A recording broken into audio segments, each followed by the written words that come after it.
Hi, Gloria Lybecker here with Healing You.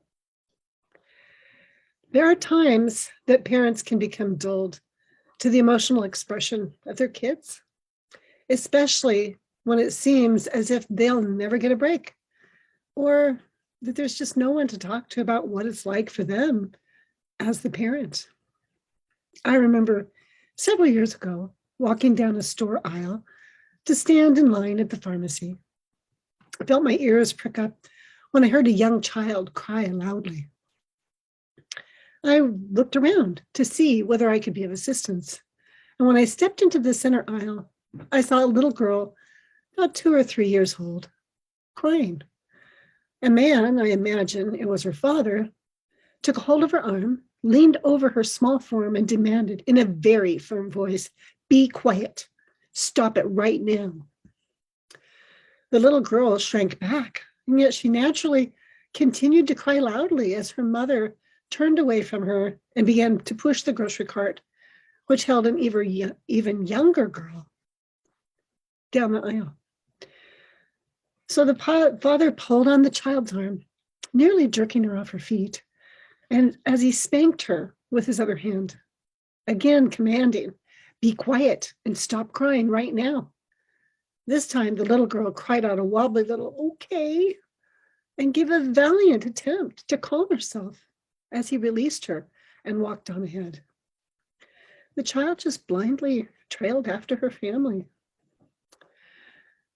Oh, I remember I felt just stunned and so sad as I turned to stand back in the pharmacy line.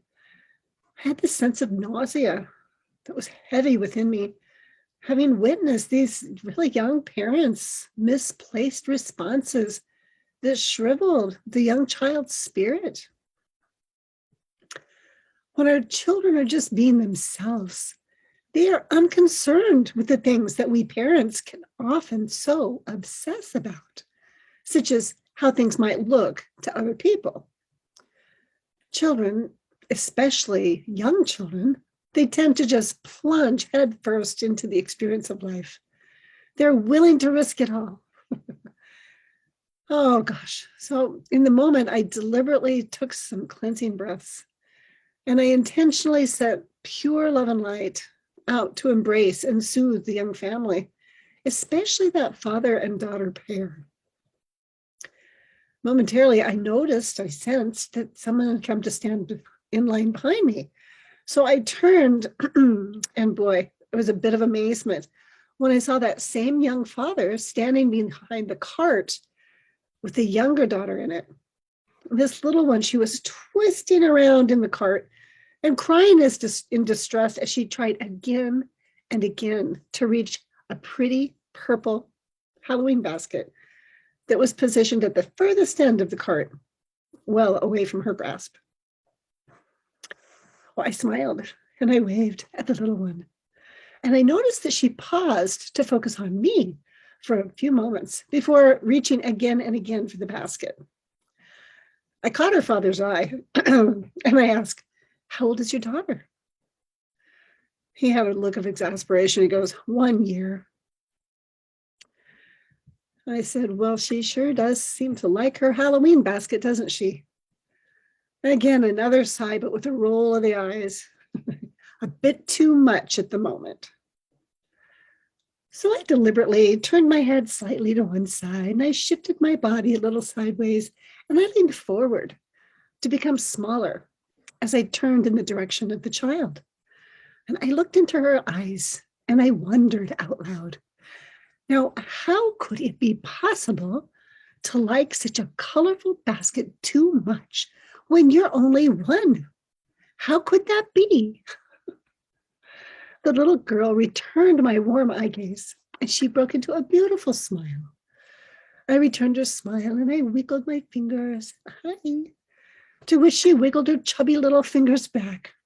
What a precious, sweet moment of warm, accepting connection it was.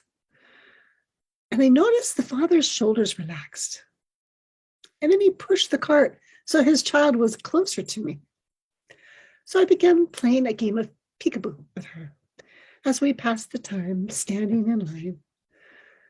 And before I moved to engage with the pharmacist, I met the father's eye.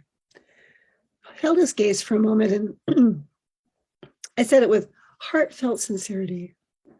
What precious children you have.